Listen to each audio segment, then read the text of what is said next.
President Trump's announcement of universal tariffs on the whole world, including the European Union, is a major blow to the world economy.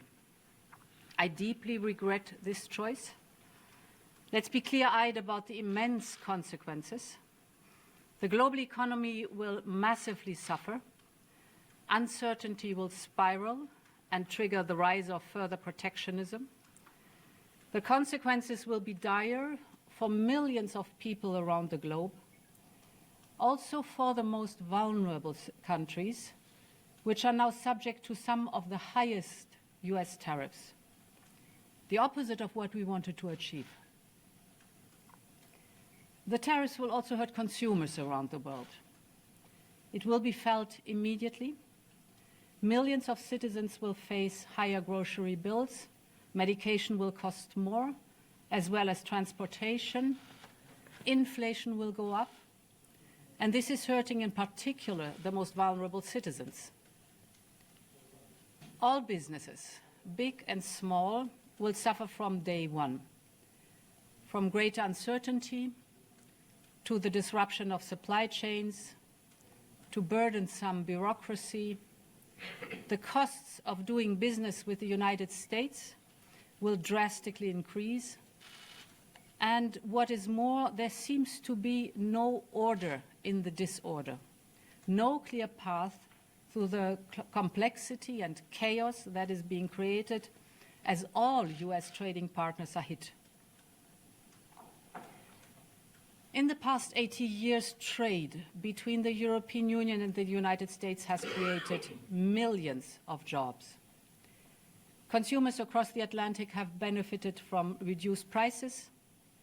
Businesses have benefited from huge opportunities, leading to unprecedented growth and prosperity. And at the same time, we know that the global trading system has serious deficiencies. I agree with President Trump that others are taking unfair advantage of the current rules, and I'm ready to support any efforts to make the global trading system fit for the realities of the global economy. But I also want to be clear. Reaching for tariffs as your first and last tool will not fix it. This is why, from the outset, we have always been ready to negotiate with the United States to remove the remaining barriers to transatlantic trade. At the same time, we are prepared to respond.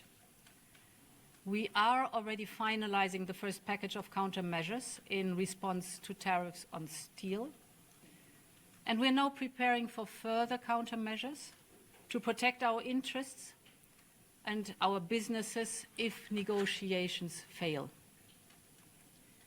We will also be watching closely what indirect effects these tariffs could have, because we cannot absorb global overcapacity, nor will we accept dumping on our markets. As Europeans, we will always promote and defend our interests and our values, and we will always stand up for Europe. But there is an alternative path. It is not too late to address concerns through negotiations.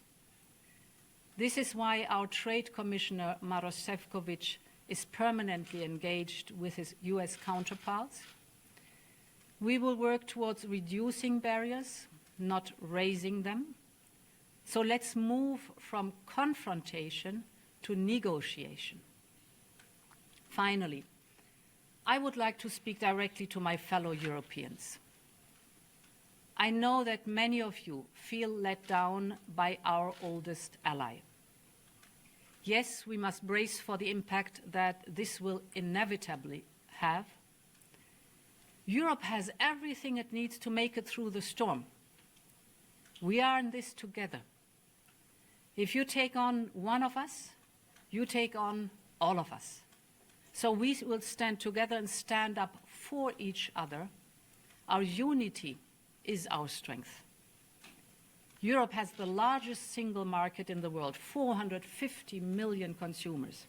That is our safe harbor in tumultuous times. And Europe will stand at the side of those directly impacted.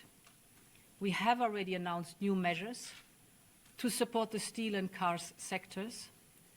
Last week, we limited the amount of steel that can be imported to Europe tariff-free.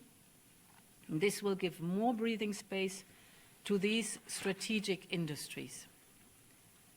Now, we will also convene strategic dialogues with the steel, the automotive, and the pharmaceutical sectors, and others will follow. Europe stands together. We will fight to bring each of these tariffs to an end.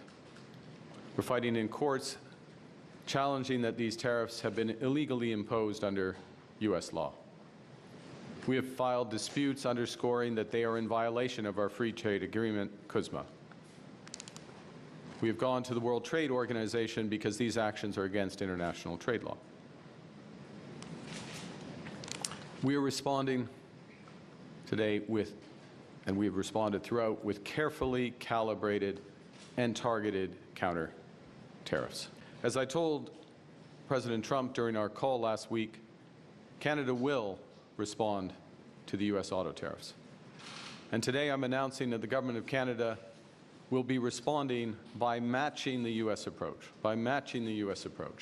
with 25% tariffs on all vehicles imported from the United States that are not compliant with CUSMA, our North American Free Trade Agreement. And on the non-Canadian content of CUSMA-compliant vehicles from the United States as well. Our tariffs, though, unlike the U.S. tariffs, will not affect auto parts because we know the benefits of our integrated production system. And they will also not affect vehicle content from Mexico, who is respecting the CUSMA agreement. And as well, we are developing a framework for auto producers in Canada to get relief from these counter tariffs as long as they maintain their production and investment in our country. Importantly, every single dollar raised from those counter tariffs, our counter tariffs, which could reach around $8 billion before remission, will go directly to our auto workers and the companies affected by those tariffs.